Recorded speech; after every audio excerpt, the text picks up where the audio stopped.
Hello, my name's Max Wellstead and I'm cycling 400 miles to Paris in aid of Joss Park Searchlight. I'm Rob Wellstead, I'm Max Wellstead's father. This year we'll be riding 400 miles to Paris in aid of the Joss Searchlight charity.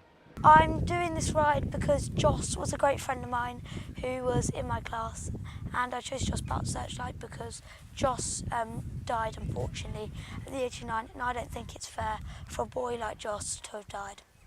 We'll be starting from Leighton Buzzard and cycling 103 miles down to Portsmouth. Then the next day I'm getting on a ferry to Cherbourg, and then I'm cycling 30 miles, and then the day after that I'm going to Paris.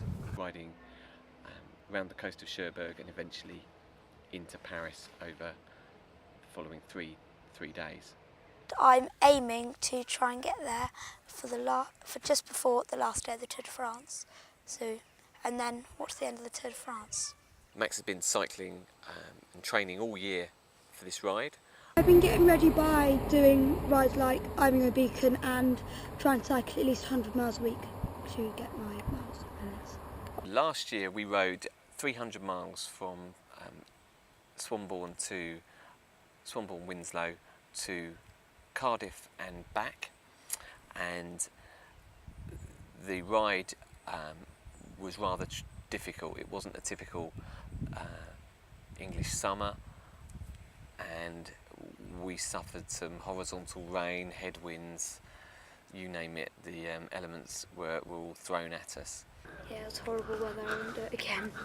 Well, I would, but not in that weather, no. Max was 10 years old, we had some rides of 85 miles a day, and it was tough, but he did it. We did it on plan without any support vehicle, and it was quite a feat. The thing that kept me going is thinking of all the people which I could help once I've done this ride. I got the Princess Diana Award, top charity raiser, and actually when I was there I found out that I'd raised the most money out of everyone there. Max expects to burn 3,000 calories in the first day. I have to eat small portions of food each 10 miles or an hour, which it would be worrying if I hadn't done 10 miles in that time. He'll average probably 16 to 17 miles an hour. He's a fast lad.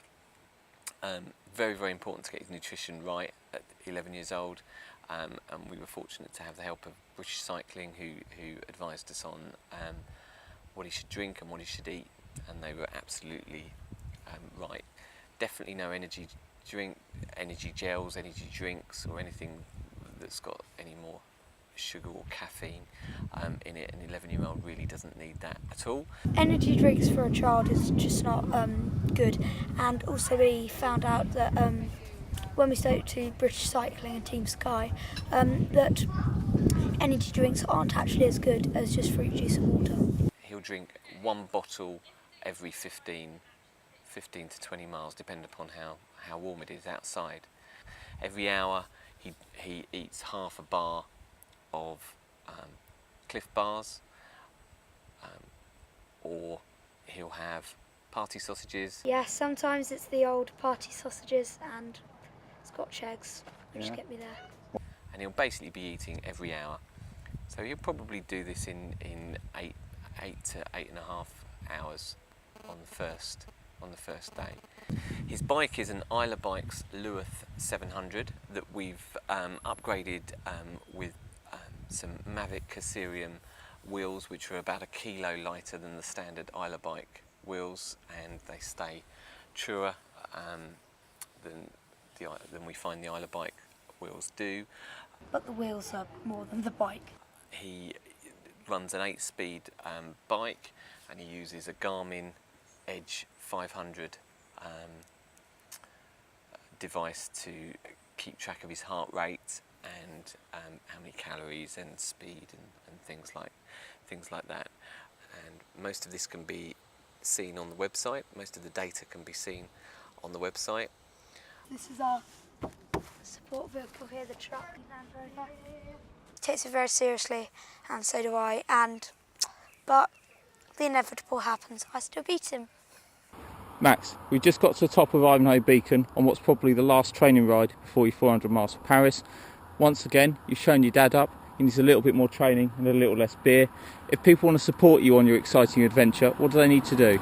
They need to go on www.rideforjoss.co.uk and then they need to select Virgin Giving and donate as much money as they can for a brilliant cause. Okay, and if people want to check the blog, your adventure's going to be on there. There's going to be photos, there's going to be news. It's going to be on Twitter and Facebook under Ride for Joss on both. And hopefully we'll get to Paris. Yeah, see what happens.